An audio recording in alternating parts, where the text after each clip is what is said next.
Me he mantenido solo desde los 16 años, nunca acepté un céntimo de mis padres, y finalmente compré mi primera casa a los 24. En la barbacoa familiar, mi madre me señaló y gritó: «Le robaste el futuro a tu hermano». Una semana después, recibí una demanda. Mis padres me denunciaban por arruinar sus oportunidades. Lo que pasó después fue absolutamente hilarante. Tenía 24 años cuando compré mi primera casa. Un lugar pequeño pero acogedor, de 2 habitaciones, con la pintura desconchada, una puerta de entrada que se atascaba y un jardín que necesitaba urgentemente un corte. Para cualquier otra persona, probablemente solo parecía una primera vivienda normal. Pero para mí, era la culminación de casi una década de trabajo incesante. Desde los 16 años, me había estado manteniendo por mi cuenta. 2 trabajos durante el instituto, horarios extraños, fiestas a las que no fui, vacaciones que me salté. Mis amigos publicaban fotos de sus viajes de verano, mientras yo hacía turnos de noche en la gasolinera, reponiendo estanterías hasta las 3 de la madrugada. Nunca les pedí un céntimo a mis padres. Ni para el alquiler, ni para la universidad, ni para la gasolina. De hecho, rara vez me ofrecían algo, y dejé de esperarlo. Supuse que si quería un futuro, tendría que construirlo yo mismo. Pensé, ingenuamente, que mis padres estarían orgullosos. No esperaba un desfile, pero quizás un «Oye, buen trabajo, hijo». Lo que recibí en cambio fue silencio, y luego, la barbacoa. La infame barbacoa familiar. Se suponía que era una celebración, solo una reunión informal de fin de semana con primos, hamburguesas y cerveza. Conduje hasta allí temprano porque mamá me preguntó si podía ayudar a montar las mesas. Pensé que era su forma de tender un puente, una señal de que finalmente habíamos superado esa extraña y fría distancia que había estado creciendo entre nosotros desde que me mudé a los 18. En cambio, fue como entrar en una olla a presión. La primera señal de alarma fue mi hermano menor, Dean, holgazaneando en el patio como si fuera el dueño del lugar. Tiene 22 años, todavía vive en casa, sin trabajo, sin planes, y por razones que nunca entenderé, mis padres lo tratan como si fuera de cristal. Apenas me miró cuando entré. Solo sonrió con suficiencia y volvió a mirar su teléfono. Lo ignoré y empecé a llevar sillas al jardín.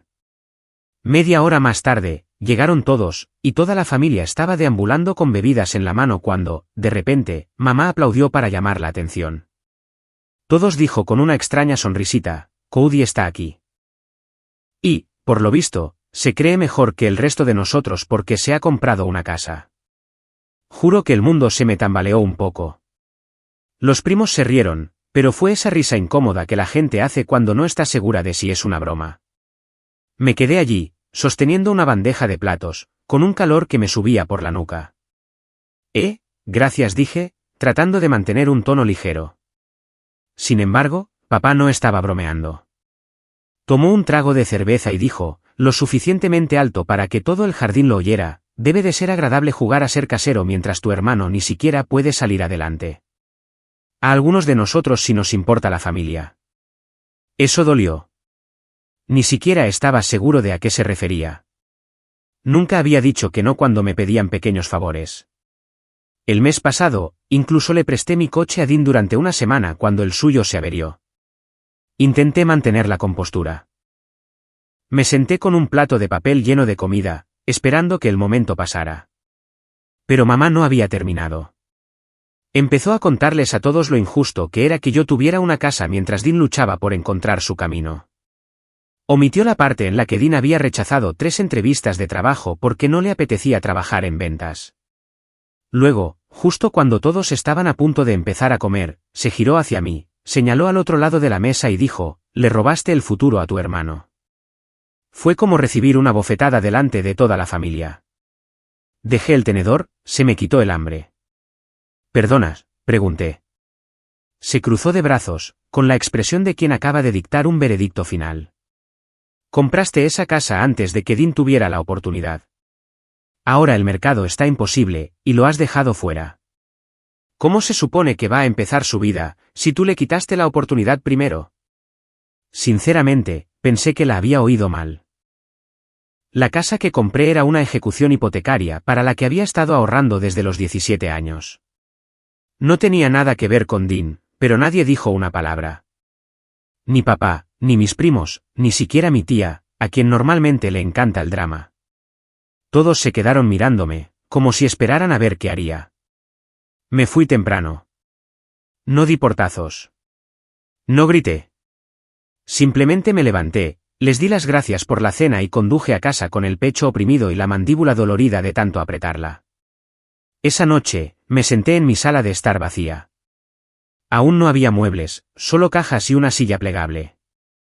Y no podía quitarme de encima la humillación. Repasaba las palabras de mamá una y otra vez. Le robaste el futuro. Como si comprar algo con mi propio dinero fuera un robo. Como si le debiera algo a Dean. Por primera vez, sentí rabia. No solo hacia ellos, sino hacia mí mismo por intentar siempre ser el buen hijo. Por pensar que si trabajaba lo suficiente, me respetarían. Luego vino el colmo. Una semana después, oí un golpe en mi puerta. Era un oficial de justicia. Al principio me reí porque pensé que era un error, hasta que vi el sobre. Mis padres me estaban demandando. La reclamación, interferencia intencionada en las perspectivas económicas de Dean. Tuve que leerlo 3 veces antes de asimilarlo. Me estaban culpando literalmente en un tribunal por comprar una casa antes de que Dean pudiera hacerlo. Y fue entonces cuando algo cambió dentro de mí. La rabia se convirtió en algo más afilado, más frío. Esto ya no era solo una discusión familiar. Esto era la guerra. La demanda me golpeó más fuerte de lo que esperaba. No solo porque era absurda, sino porque era una línea que nunca pensé que mis propios padres cruzarían. Siempre había sabido que favorecían a Dean. Pero me había convencido de que era solo una cosa de hermano pequeño. El trato con guantes de seda, las porciones extra de postre en la cena, las zapatillas nuevas cuando las mías tenían que durar un año más. Pensé que una vez que fuéramos todos adultos, finalmente estaríamos en igualdad de condiciones. Pero ese sobre era la prueba de que ni siquiera estábamos en la misma liga. Al día siguiente, conduje hasta la casa de mis padres. No porque quisiera gritar. Solo necesitaba respuestas. Mamá abrió la puerta como si nada hubiera pasado. «Oh, bien. Estás aquí», dijo, haciéndose a un lado como si nos hubiéramos quedado para tomar un café. Levanté el sobre. «Me habéis demandado». Ni siquiera parpadeó. «Nos obligaste, Cody. No nos dejaste otra opción». «¿Sin opción?» Sentí que mi voz se elevaba, así que la forcé a bajar. «Mamá, esto es una locura. Me estáis llevando a juicio porque compré una casa con mi propio dinero». Papá entró desde la cocina, secándose las manos en una toalla como si hubiera estado esperando este momento. «Sabías que tu hermano planeaba mudarse», dijo. «Te adelantaste y te quedaste con una casa antes de que él pudiera, sabiendo que eso lo destrozaría». Parpadeé. ¿Qué casa iba a comprar Dean? Ni siquiera tiene trabajo. Todavía no, dijo papá, como si eso lo solucionara todo. Pero íbamos a ayudarle con la entrada. Arruinaste ese plan al comprar en el mismo vecindario.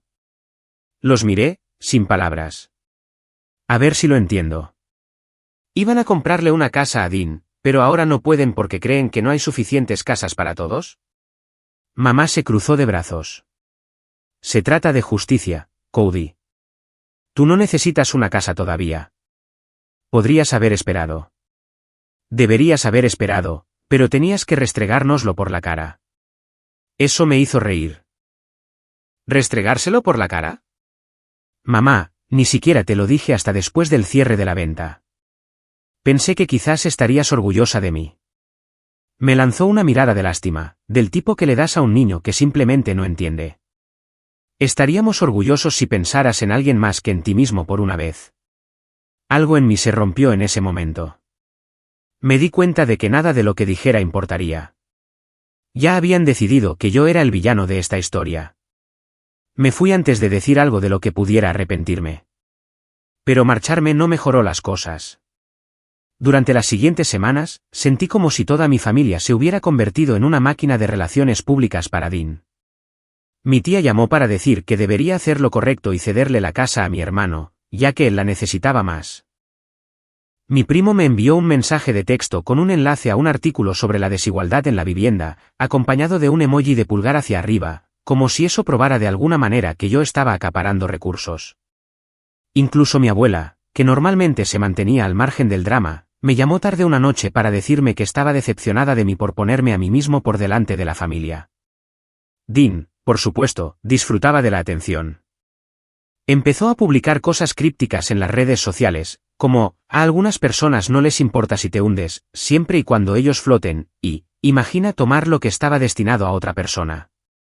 Sus amigos se unieron en los comentarios, convirtiéndome en el villano de una historia de la que yo no había aceptado formar parte. Lo peor fue la siguiente cena familiar. Casi no fui, pero una parte de mí todavía esperaba que tal vez se calmaran. Que quizás esto pasaría. No fue así. Tan pronto como entré, sentí que el ambiente cambiaba. Dean estaba sentado a la cabeza de la mesa, en el asiento de mi padre, presidiendo como si fuera el rey del mundo. Sonrió con suficiencia cuando me vio. Vaya, mirad, dijo lo suficientemente alto para que todos lo oyeran. El rompehogares ha llegado. Intenté ignorarlo y me senté en silencio, pero mamá no lo dejó pasar. Sabes, Cody, te estamos dando la oportunidad de arreglar esto antes de que las cosas se pongan feas. Si simplemente vendes la casa y compartes las ganancias con tu hermano, podemos retirar la demanda. No podía creer lo que estaba oyendo. ¿Retirar la demanda?, dije. ¿Creen que voy a renunciar a mi casa? ¿Mi casa? ¿Por qué habéis decidido que Dean se la merece más? Papá se inclinó hacia adelante, con los codos sobre la mesa. No habrías podido comprar ese lugar sin todas las lecciones que te enseñamos. Sin el techo sobre tu cabeza mientras trabajabas en esos empleos. Nos lo debes. Tuve que respirar hondo antes de hablar, porque cada parte de mí quería gritar. Pagué alquiler cuando vivía aquí, dije. ¿Lo recuerdan? Empecé a darles dinero cada mes cuando tenía 16 años. Me cobraban por la comida. No les debía nada entonces, y desde luego no les debo nada ahora. Fue entonces cuando Dean decidió intervenir. Siempre has estado celoso, dijo, sonriendo con aire de superioridad. No soportas que mamá y papá me quieran más. Así que intentas comprar tu camino para ser el hijo predilecto. Lo miré fijamente. Dean, no quiero ser el hijo predilecto. Solo quería una casa. Eso es todo. Eres tú quien está convirtiendo esto en una competición. Se encogió de hombros. Si de verdad te importara esta familia, me darías la oportunidad de tener lo que tú tienes. Fue entonces cuando me di cuenta. Ya no me veían como parte de la familia. Solo era un recurso que explotar, una cartera andante que tuvo la audacia de usar su dinero para sí mismo. Cuando llegué a casa esa noche, había un mensaje de voz de mi madre. Su voz era gélida, controlada. Si no cooperas, Cody, no tendremos más remedio que escalar la situación. Crees que esto es solo una demanda, pero podemos ponerte las cosas muy difíciles. Me senté allí, en mi pequeña sala de estar, mirando la pared en blanco, y por primera vez en mi vida, no me sentí como su hijo. Me sentí como su enemigo. Y fue entonces cuando la ansiedad se convirtió en otra cosa. No en miedo, no en tristeza, sino en determinación. Si querían pelear, iban a tener una. No iba a rendirme esta vez. No iba a dejar que me hicieran sentir culpable ni que me manipularan. Pero antes de que pudiera actuar, las cosas empeoraron. Mucho peor. Porque unos días después, me desperté con una carta de mi banco. Alguien había intentado acceder a mi cuenta usando mi información personal. Alguien con el apellido de soltera de mi madre, mi fecha de nacimiento y mi número de seguridad social. Y fue entonces cuando supe que esto ya no era solo una disputa familiar. Estaba a punto de convertirse en una guerra total. Ni siquiera tuve tiempo de procesar el aviso del banco antes de que llegara el siguiente golpe. Esa misma tarde, mientras estaba en el trabajo, recibí una llamada de mi compañía de seguros. Estaban verificando que quería cancelar mi póliza de seguro de hogar. El corazón me dio un vuelco. Yo no los había llamado. Les dije que no cancelaran nada y pedí detalles.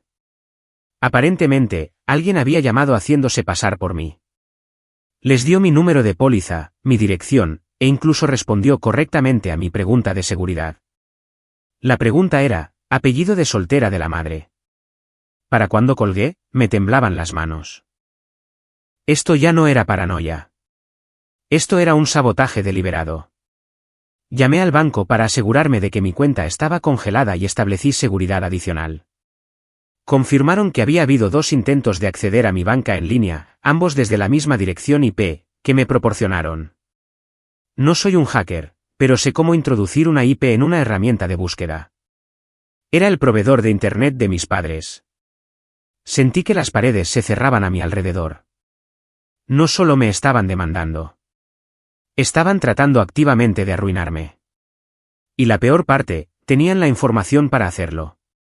¿Quién más sino la familia sabría el nombre de tu primera mascota, la calle en la que creciste o la marca y modelo de tu primer coche? Intenté darles una última oportunidad para que se explicaran. Quizás era alguna coincidencia. Quizás Dean tenía un amigo que pensaba que esto era gracioso. Conduje hasta allí esa noche, agarrando el correo electrónico impreso del banco como prueba en un juicio. La casa estaba en silencio, excepto por el sonido del televisor. Mamá estaba en el sofá tejiendo. Papá estaba en su sillón reclinable. Dean estaba tumbado en el sofá de 2 plazas con un bol de patatas fritas. ¿Intentaron entrar en mi cuenta bancaria?, pregunté, sosteniendo el papel. Papá silenció el televisor, pero no pareció preocupado. Cuida tu tono, hijo. Hablo en serio, dije. ¿Lo hicieron? Porque esta dirección IP se rastrea hasta aquí. Dean sonrió con suficiencia. Pues quizás deberías tener mejores contraseñas. Eso fue todo lo que necesité oír. ¿Hiciste esto?, dije, volviéndome completamente hacia él. ¿Intentaste entrar en mi cuenta? Se encogió de hombros como si no fuera gran cosa. Solo quería ver cuánto tenías. Pensé que quizás tendrías suficiente para hacer lo correcto y ayudar. Lo miré, atónito. No tienes derecho a servirte de mi cuenta bancaria porque creas que te mereces algo. Eso es ilegal. Mamá dejó de tejer. No seas dramático, Cody. Es tu hermano. Las familias comparten las cosas. Las familias no se roban entre sí, y grité antes de poder contenerme. Papá se levantó, alzándose sobre mí como solía hacer cuando era adolescente. Baja la voz. No permitiremos que nos faltes al respeto en nuestra propia casa. Me estáis demandando, dije, con la voz quebrada. Intentasteis cancelar mi seguro. Intentasteis hackear mi cuenta bancaria. ¿Y os preocupa el respeto? El rostro de mamá se endureció. No tuvimos elección, Cody. No quisiste escuchar. Nos obligaste a actuar. Ese fue el momento en que algo dentro de mí se rompió. Me di cuenta de que no había línea que no estuvieran dispuestos a cruzar. Si estaban dispuestos a infringir la ley, arruinar mi crédito, tal vez incluso conseguir que me ejecutaran la hipoteca solo para darme una lección, entonces no podía seguir jugando a ser bueno. Me fui sin decir una palabra más, pero la semana siguiente demostró que no habían terminado. Empecé a recibir llamadas extrañas de las compañías de servicios públicos preguntando si realmente quería que me cortaran el agua y la luz. Alguien había presentado solicitudes de cancelación para todos los servicios vinculados a mi casa. La compañía de gas incluso envió a alguien para confirmar la desconexión. Los detuve justo a tiempo. Fue agotador. Cada día era un nuevo fuego que apagar, literalmente. En un momento dado, alguien informó de una fuga de gas en mi dirección, y los bomberos aparecieron, golpeando mi puerta a las 3 de la madrugada. Me quedé allí medio dormido mientras mis vecinos observaban desde sus porches, susurrando. Finalmente instalé cámaras alrededor de la propiedad, y fue entonces cuando obtuve mi prueba. Una noche, la alerta de movimiento sonó en mi teléfono, y abrí la transmisión para ver a Dean. Con la capucha puesta, caminando directamente hacia mi porche. Se agachó y arrancó mi letrero de «Se vende» del jardín, el que había puesto semanas antes solo para asustarlos y que pensaran que podría mudarme. No se dio cuenta de la cámara hasta después de hacerle un gesto obsceno y marcharse. A la mañana siguiente, imprimí las imágenes y las llevé directamente a la policía. No quería escalar la situación, pero esto era ir demasiado lejos. Presentaron una denuncia y me dijeron que considerara una orden de alejamiento. No había querido tomar ese camino. Seguía siendo mi hermano, pero después de semanas de guerra psicológica, no tenía muchas opciones. La siguiente invitación a una cena familiar nunca llegó, lo cual me pareció perfecto. Pero eso no les impidió aparecer sin previo aviso. 2 noches después, estaba sentado en mi sofá viendo la televisión cuando oí unos fuertes golpes en mi puerta. Cuando abrí, mamá y papá estaban allí, furiosos. ¿Por qué llamaste a la policía por tu hermano?, exigió mamá antes de que pudiera siquiera decir hola. Porque entró sin permiso en mi propiedad, dije, manteniendo la voz calmada. La cara de papá se puso roja. Estás intentando destruir a esta familia. Nos estás arrastrando por el fango. Eso lo hicisteis vosotros mismos, dije, con las manos temblando pero firmes en el pomo de la puerta. Me demandasteis. Me hackeasteis. Intentasteis cortarme el agua. Estoy harto de ser el malo solo porque vosotros lo digáis. La voz de mamá se volvió fría. Si sigues adelante con esa orden de alejamiento, Cody, no te quedará familia. La miré durante un largo momento, y luego dije en voz alta lo que pensaba en silencio. Creo que ya no me queda ninguna. Cerré la puerta antes de que pudieran responder, con el corazón latiéndome en el pecho. No era solo una declaración metafórica. En ese momento, me di cuenta de que yo también había cruzado una línea. Había dejado de intentar ganar su aprobación, de jugar el papel del hijo responsable que mantiene la paz. Pero incluso con todo eso, la peor traición aún estaba por llegar. Y cuando aterrizó, lo cambiaría todo, porque una semana después, recibí una carta del Departamento de Recursos Humanos de mi empresa diciendo que habían recibido una queja anónima sobre mí, alegando que estaba cometiendo fraude, malversando dinero y que no era apto para representar a la compañía. Y ni siquiera necesité adivinar quién la había enviado. Cuando leí esa carta de Recursos Humanos, el estómago se me cayó tan fuerte que sentí como si el suelo cediera bajo mis pies. Fraude, malversación. Me quedé allí mirando las palabras como si leerlas suficientes veces pudiera hacer que significaran otra cosa. Había trabajado en esa empresa durante 3 años. Yo era el tipo que se quedaba hasta tarde para terminar proyectos, que cubría a la gente cuando se reportaba enferma, que nunca se quejaba de las horas extras. Y ahora, gracias a una queja anónima, me estaban investigando como si fuera una especie de criminal. Al día siguiente, tuve que soportar una reunión humillante con Recursos Humanos y mi jefe, revisando cada transacción que había aprobado en los últimos 12 meses. Tenía las manos sudorosas, la garganta seca. Aunque sabía que no había hecho nada malo, no importaba. La mancha de la sospecha ya estaba allí.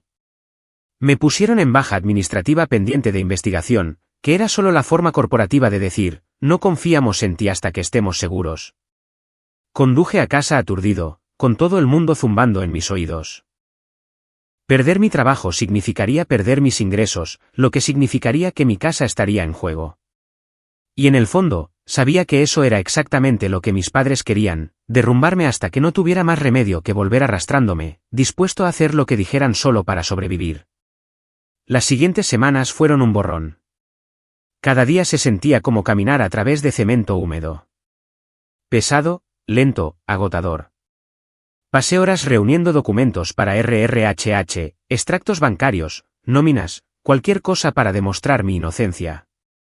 Al mismo tiempo, todavía estaba lidiando con la demanda. La fecha del juicio se acercaba, y mi abogado, el más barato que pude encontrar, me advirtió que se iba a poner feo. El estrés comenzó a notarse. Dejé de dormir más de unas pocas horas por noche, despertándome a las 3 de la mañana con la mente acelerada. Mi apetito desapareció. Mis amigos notaron que me estaba distanciando, pero no sabía cómo explicarlo sin sonar como un loco. Mi familia me está demandando y tratando de arruinarme la vida, no es exactamente una conversación casual. Y entonces llegó el golpe final. La compañía hipotecaria llamó. Debido a la demanda y la investigación de RRHH, mi puntaje de crédito había bajado lo suficiente como para que estuvieran revisando mi préstamo. Todavía no lo llamaban ejecución hipotecaria, pero podía oír la advertencia en su tono. Si algo más salía mal, podría perder la casa por la que había pasado casi una década trabajando. Esa noche, me senté en medio del suelo de mi sala de estar vacía. Aún sin muebles, solo cajas que no había desempacado porque no sabía si siquiera podría conservar este lugar. Y por primera vez en años, me sentí completamente derrotado. Pensé en todas las noches que había trabajado turnos seguidos, volviendo a casa demasiado cansado para hacer otra cosa que no fuera desplomarme en mi colchón. Pensé en las vacaciones que me salté, las cosas que vendí solo para pagar el alquiler, la forma en que había luchado para salir de la nada. Y ahora sentía que todo podría desvanecerse porque mi familia había decidido que había robado algo que me había ganado. No sé cuánto tiempo estuve sentado allí, solo mirando la pared, escuchando el zumbido del refrigerador. El tiempo suficiente para que la ira se drenara de mí, reemplazada por algo más silencioso, más pesado. No exactamente desesperación, más bien resolución. Porque aquí está la cosa, ya he estado aquí antes. No en esta situación exacta, pero sí con este sentimiento, en el fondo del pozo, el punto en el que o te rompes o construyes algo nuevo. Recordé tener 16 años, sentado en mi habitación con una mochila llena de ropa, sabiendo que mis padres no iban a ayudarme, y que tenía que resolverlo solo. Recordé ese sentimiento, y recordé que había sobrevivido. Así que esa noche, tomé una decisión. No iba a suplicar. No iba a vender mi casa ni a darle a Dean un céntimo, y no iba a dejar que me rompieran, incluso si tenía que arrastrarme a través de cada obstáculo que me pusieran en el camino. Lo primero que hice fue contratar a un abogado mejor. Vendí mi coche viejo para pagar el anticipo y compré uno usado y barato solo para ir al trabajo. Mi nuevo abogado realmente me escuchó, revisó el caso conmigo y comenzó a construir una estrategia en lugar de simplemente decirme que llegara a un acuerdo. Luego me puse serio con mi seguridad. Congelé mi crédito, cambié cada contraseña y puse autenticación de 2 factores en todo, desde mi banco hasta mi cuenta de Netflix. Instalé un sistema de cámaras mejor alrededor de la casa, uno con almacenamiento en la nube para que nada pudiera desaparecer misteriosamente si alguien lo manipulaba. También comencé a documentar todo. Cada llamada, cada carta, cada intento extraño de arruinar mi vida. Compré una carpeta y la llené de notas, capturas de pantalla y copias de informes policiales. Incluso registré las veces que Dean o mis padres pasaban en coche por mi casa, por si acaso. En el trabajo, me mantuve educado y profesional durante la investigación, pero por dentro estaba furioso. Empecé a indagar discretamente, haciendo preguntas a RRHH sobre la queja, buscando cualquier pista que pudiera probar de dónde venía. No pudieron darme mucho, pero se les escapó una vez y mencionaron que la persona que llamó había hablado de mí, disputa familiar. Esa fue toda la confirmación que necesitaba.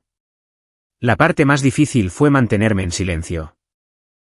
Cada hueso de mi cuerpo quería ir a internet y gritar la verdad, publicar las imágenes de seguridad, contarle a todo el mundo cómo era realmente mi familia. Pero no lo hice. Todavía no. Mantuve la cabeza baja, seguí construyendo mi caso, esperando, porque sabía algo que ellos no sabían. Que por mucho que hubieran intentado arrinconarme, habían dejado un rastro. Y, finalmente, iba a usar ese rastro para enterrarlos. Pero antes de poder hacer eso, tenía que sobrevivir al peor golpe de todos.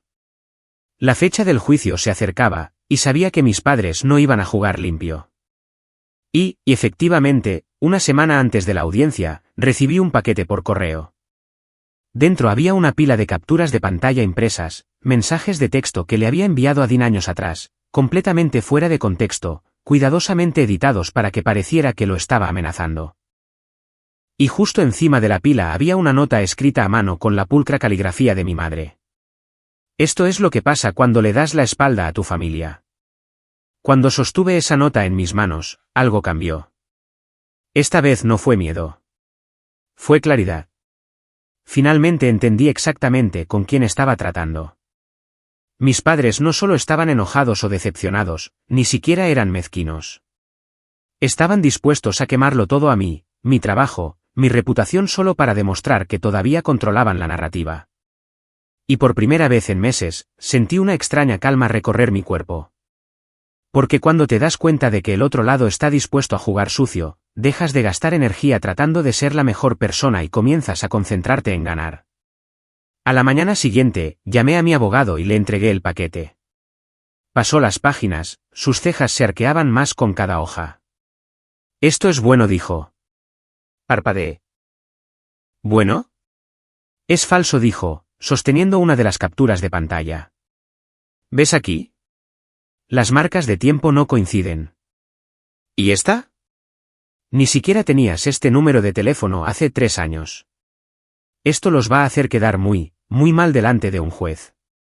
Por primera vez desde que comenzó todo este lío, realmente sonreí. Ese momento encendió un fuego dentro de mí. Redoblé mis esfuerzos para reunir pruebas. Saqué mis registros telefónicos, mis extractos bancarios, incluso obtuve una declaración jurada de un amigo que había estado allí cuando se enviaron algunas de esas supuestas amenazas. Mi abogado compiló todo en un pequeño y contundente portafolio. Al mismo tiempo, las cosas en el trabajo comenzaron a mejorar. RRHH terminó su investigación y me exoneró por completo. De hecho, encontraron la queja anónima tan infundada y maliciosa que la marcaron como acoso y pasaron la información al departamento legal. Mi jefa me llamó personalmente para decirme que podía volver. Regresar a esa oficina después de semanas de baja fue surrealista. La gente claramente se había enterado del drama. Pillé a más de un compañero de trabajo echando miradas furtivas, pero mantuve la cabeza alta. Mi jefa incluso me ofreció un nuevo proyecto, algo más grande que cualquier cosa en la que hubiera trabajado antes. Has pasado por mucho, dijo. Pero sabemos qué clase de empleado eres. Confiamos en ti. Esas palabras me golpearon más fuerte de lo que esperaba. Después de meses de ser tratado como un villano, se sintió bien ser visto por quien realmente era. Me sumergí en el trabajo, me quedé hasta tarde voluntariamente esta vez, y para el final del trimestre, no solo terminé el proyecto, sino que superé todas las métricas. Luego vino el colmo. Me dieron un aumento. Uno grande. Sin embargo, no se trataba solo del dinero. No voy a mentir, esa parte se sintió increíble. Se trataba de recuperar el control de mi vida. Durante meses, había estado reaccionando a todo lo que mis padres me lanzaban. Ahora, finalmente, estaba construyendo algo de nuevo. También comencé a hacer cambios en casa. Desempaqué las cajas que habían estado en la sala de estar durante meses, finalmente poniendo cuadros en las paredes. Corté el césped, arreglé la puerta rota, incluso planté un pequeño huerto en la parte de atrás. Mi casa dejó de sentirse como un objetivo y comenzó a sentirse como lo que se suponía que era, mía. Socialmente, comencé a dejar que la gente volviera a entrar. Cené con amigos, invité a algunos a una pequeña inauguración. Se sintió bien reír de nuevo sin revisar mi teléfono cada 5 minutos, esperando que cayera el próximo desastre. Pero el hecho de que me estuviera curando no significaba que hubiera olvidado. De hecho, estaba planeando en silencio, con cuidado, pacientemente. Comencé a investigar en registros públicos, escrituras de propiedad, declaraciones de impuestos, incluso documentos judiciales. Y fue entonces cuando encontré algo interesante. Mis padres no eran tan estables financieramente como aparentaban. Habían sacado una segunda hipoteca sobre su casa hacía 2 años, y, a juzgar por los gravámenes adjuntos, estaban atrasados en los pagos. De repente, su obsesión con mi casa tenía mucho más sentido.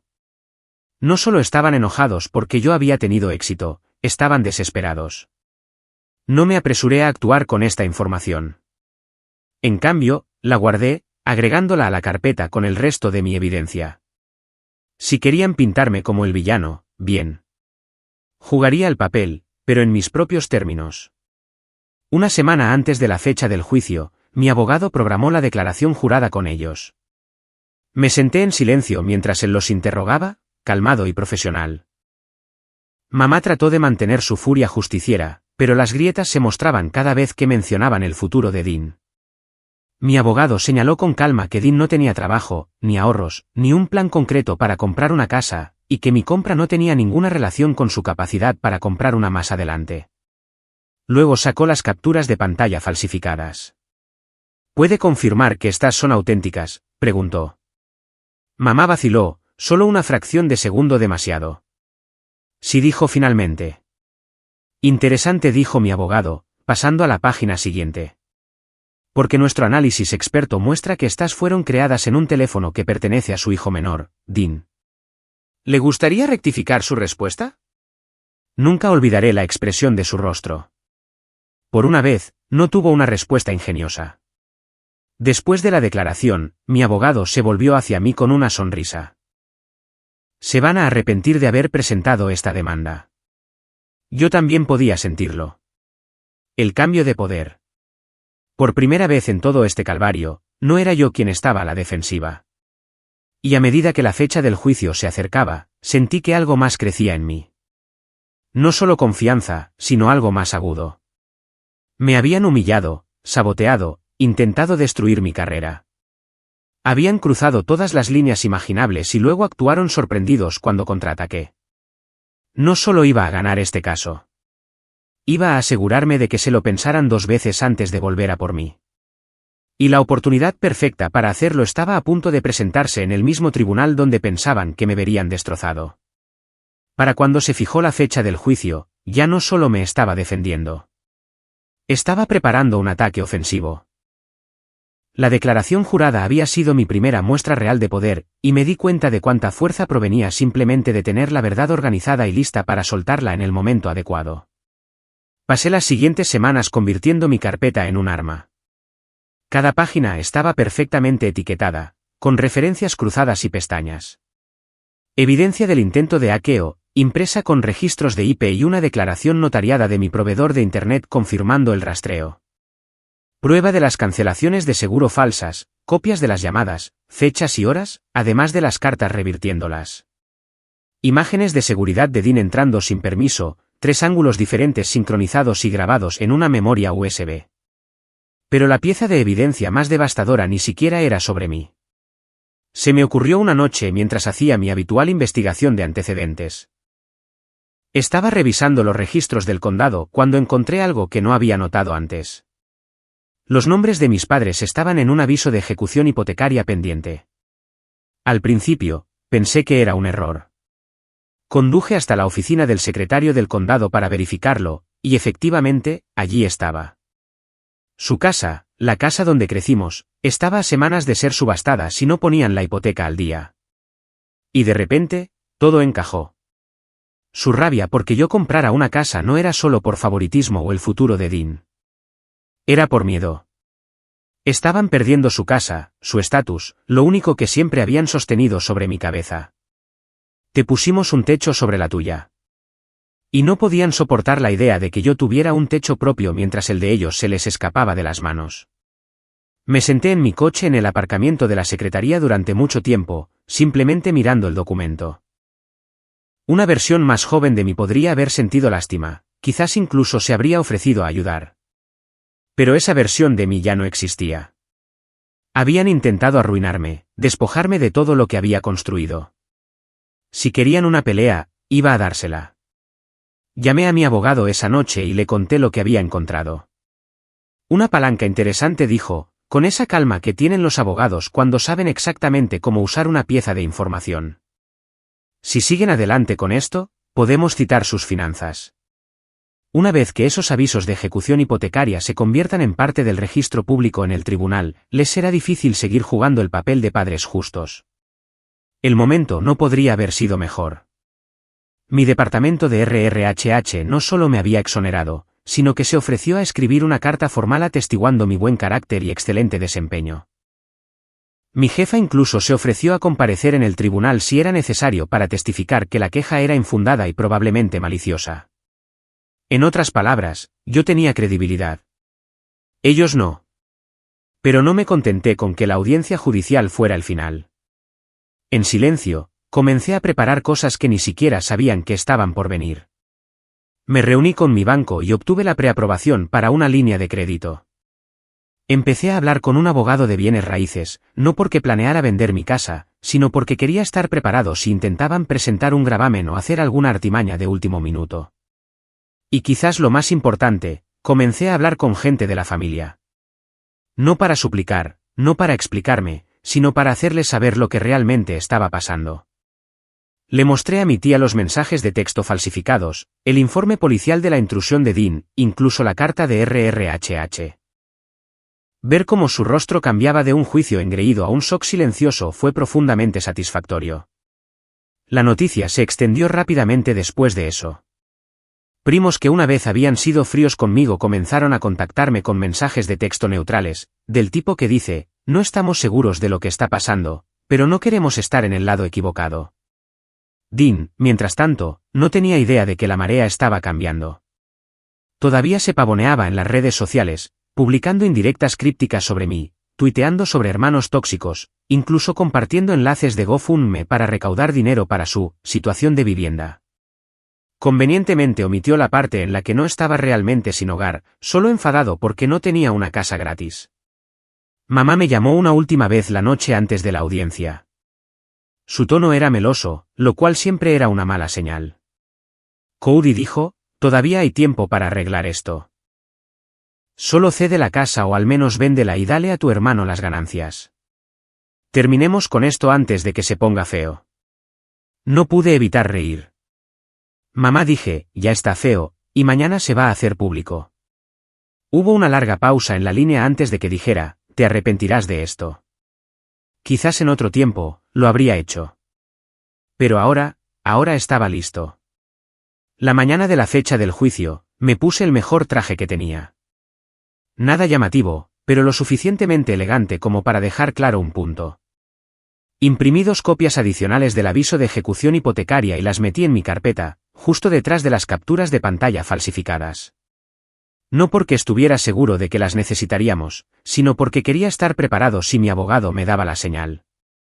Entrar en ese juzgado fue surrealista. Mis padres ya estaban allí, sentados con Dean a su lado.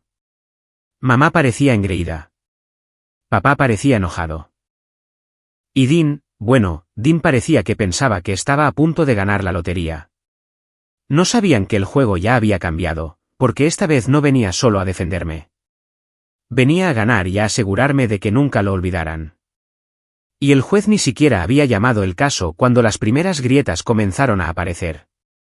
Mi abogado entregó discretamente a su abogado una copia del análisis forense de los textos falsos, junto con una lista de posibles contrademandas que estábamos preparados para presentar, incluyendo acoso, intento de fraude y difamación. El rostro de su abogado se puso pálido. Por primera vez en meses, sentí que finalmente tenía la sartén por el mango.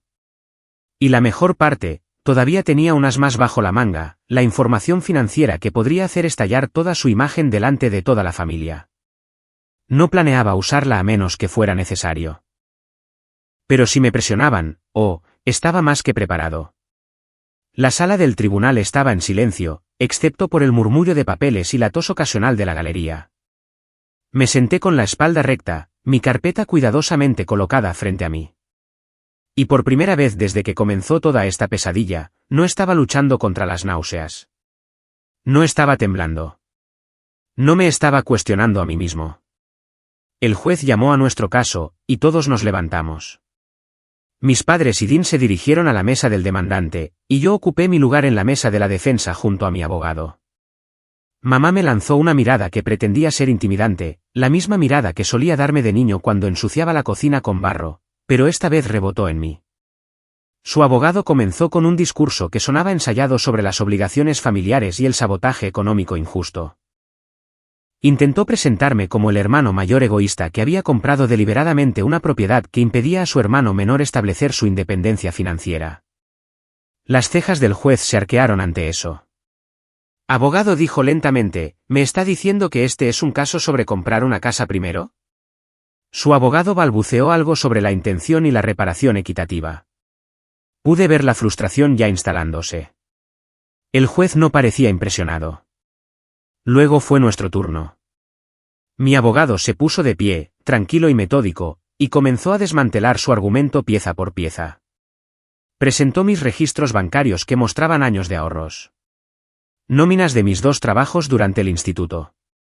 Documentación que probaba que pagué alquiler a mis padres mientras vivía en casa. Esta compra, dijo mi abogado, señalando los documentos de cierre, fue el resultado de casi una década de trabajo duro. No hay evidencia de que mi cliente interfiriera con la capacidad del demandante para comprar una casa. De hecho, el demandante no tiene actualmente empleo, preaprobación hipotecaria ni ahorros que le permitan realizar dicha compra. Esta demanda no solo es infundada, es maliciosa. Luego vino la parte buena, las pruebas que habíamos estado guardando. Primero, Las imágenes de seguridad. La cara de Dean se puso roja como un tomate mientras se reproducía el vídeo, mostrándolo entrando sin permiso en mi propiedad y arrancando mi letrero antes de hacer un gesto obsceno a la cámara. La sala del tribunal quedó en silencio, excepto por un leve jadeo de algún lugar en la parte de atrás, probablemente mi tía. Luego vinieron las capturas de pantalla falsificadas. Mi abogado se las entregó al juez junto con el análisis forense. Como puede ver, su señoría, estos mensajes fueron fabricados en un intento de presentar a mi cliente como hostil y amenazante. Fueron creados en el dispositivo personal del demandante. La expresión del juez se endureció. Demandante dijo, volviéndose hacia Dean. ¿Es esto cierto? Dean balbuceó algo sobre bromas y memes, pero el daño ya estaba hecho. El juez ordenó que los documentos se incluyeran en el expediente como evidencia de mala fe. Y entonces, justo cuando pensaba que podríamos haber terminado, mi abogado deslizó un último documento sobre la mesa. Su señoría dijo, también nos gustaría presentar como prueba estos registros públicos, que muestran que los demandantes están actualmente en mora con su propia hipoteca y enfrentan un proceso de ejecución hipotecaria. Esto es relevante, ya que establece un motivo para su intento de apoderarse de la propiedad de mi cliente. Fue como dejar caer una bomba en la sala. El rostro de mamá perdió todo el color. Papá se recostó en su silla, con la mandíbula apretada. Dean parecía confundido, como si ni siquiera lo supiera. El juez hojeó los papeles y luego miró al abogado de ellos. Abogado, ¿es esto correcto? Su abogado dudó antes de asentir. Sí, su señoría. El juez exhaló bruscamente y dejó los papeles. A la luz de esta nueva información, desestimo este caso con sobreseimiento definitivo. Eso significaba que no podían volver a presentar la demanda. Debería haber sentido alivio, y lo sentí. Pero sobre todo, lo que sentí fue que el control volvía a mí, centímetro a centímetro. Pero aún no había terminado, porque mientras salíamos de la sala, mi abogado les recordó delante de todos que estábamos considerando presentar contrademandas por acoso, intento de fraude y difamación. Mi cliente ha sufrido un estrés financiero y emocional significativo como resultado de sus acciones, dijo con suavidad. Solicitaremos una indemnización por daños y perjuicios. La boca de mamá se abrió como si fuera a discutir, pero papá le puso una mano en el brazo, con el rostro sombrío. No dije una palabra hasta que estuvimos fuera. Fue entonces cuando finalmente me volví hacia ellos. Quisisteis quitarme todo, dije en voz baja. Me quisisteis destrozado. En cambio, perdisteis, y todo el mundo lo vio. La próxima vez que penséis en venir a por mí, recordad cómo terminó esto. Y luego me alejé, dejándolos de pie en las escaleras del juzgado. Me subí a mi coche y me quedé allí un minuto, solo respirando. Durante meses, me había sentido como si me estuviera ahogando. Ahora, por primera vez, sentía que tenía la cabeza fuera del agua de nuevo. Pero no había terminado, porque si pensaban que el tribunal era el final de mi venganza, estaban a punto de descubrir lo contrario. Fui a casa y volví a llamar a mi abogado. Sigamos adelante con la contrademanda, dije. Él sonrió a través del teléfono. Esperaba que dijeras eso. Lo que vino después no solo limpiaría mi nombre. Se aseguraría de que mis padres y Dean pagaran por cada noche sin dormir, cada factura saboteada, cada mentira que habían difundido sobre mí. Y sería público.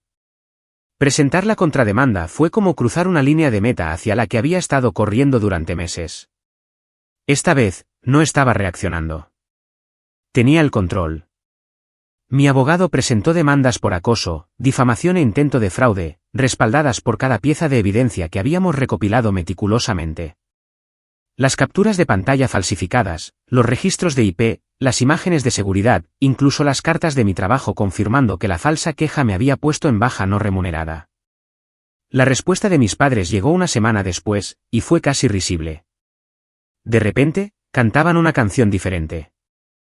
Las mismas personas que habían irrumpido en el tribunal exigiendo mi casa ahora enviaban cartas cuidadosamente redactadas pidiendo resolver esto amistosamente, y mantener el asunto dentro de la familia. Mi abogado me dijo que era una buena señal. Significaba que estaban asustados, y deberían haberlo estado. Cuando el caso finalmente fue a mediación, entré en la sala de conferencias con mi abogado, tranquilo y sereno. mis padres ya estaban allí, con aspecto agotado. El rostro de mamá estaba pálido, y papá parecía no haber dormido en días. Dean, por una vez, no sonreía con suficiencia. Jugueteaba con la cremallera de su sudadera como un niño esperando fuera del despacho del director. El mediador repasó las reclamaciones, destacando lo mal que podrían ponerse las cosas para ellos si esto llegaba a juicio. La pequeña artimaña de Dean con las capturas de pantalla falsas por sí sola podría haber resultado en cargos penales si yo hubiera decidido seguir adelante. ¿Y el intento de hackeo? El informe policial ya estaba archivado. Podríamos habérselo entregado al fiscal del distrito si hubiéramos querido. En un momento dado, mamá intentó apelar directamente a mí. Cody dijo, con la voz temblorosa. ¿De verdad vas a arrastrar a tu propia familia por esto? Somos tus padres. La miré durante un largo momento antes de responder. Vosotros me arrastrasteis por esto. Vosotros empezasteis esto, y ahora no podéis quejaros porque habéis perdido. Al final, no tuvieron más remedio que llegar a un acuerdo. El acuerdo era claro. Retirarían cualquier reclamación futura contra mí, emitirían una disculpa formal por escrito, que mi abogado se aseguró de que fuera legalmente vinculante, y pagarían una restitución por los honorarios legales y los daños que había sufrido. Cuando firmé los papeles, me sentí más ligero que en meses. Pero las consecuencias no terminaron ahí. La noticia del acuerdo se extendió rápidamente por la familia. De repente, todos esos primos que se habían burlado de mí a mis espaldas me enviaban mensajes de texto para decir que no tenían idea de que fuera tan grave y que solo estaban siguiendo lo que les decían. Mi tía, la misma que me había llamado para hacerme sentir culpable meses antes, apareció en mi puerta con un pastel y una disculpa. En cuanto a mis padres, la ejecución hipotecaria de su casa se completó unos meses después. Habían estado demasiado ocupados quemando puentes conmigo como para salvar su propio barco que se hundía. Dean se mudó a un apartamento barato en las afueras de la ciudad, y por lo que oí, todavía estaba tratando de encontrar un trabajo estable. No fui a la subasta de la ejecución hipotecaria. No lo necesitaba. En cambio, unas semanas después de que el caso se cerrara oficialmente, organicé una fiesta de inauguración. No fue elegante, solo algunos amigos, vecinos y algunos de los primos que se habían mantenido neutrales durante todo el asunto. Pero se sintió como el cierre de un capítulo. En un momento de la noche, mientras el sol se ponía, me quedé en mi jardín trasero mirando el pequeño huerto que había plantado meses antes. Había crecido muy bien, verde y lleno de vida. Un recordatorio silencioso de todo por lo que había luchado. Y entonces mi teléfono vibró, un mensaje de texto de un número desconocido. Era mi madre.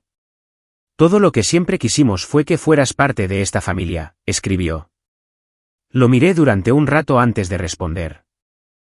Yo era parte de esta familia, hasta que vosotros decidisteis que no lo era. Luego dejé mi teléfono, me volví hacia mis invitados y levanté una copa. Por los nuevos comienzos dije.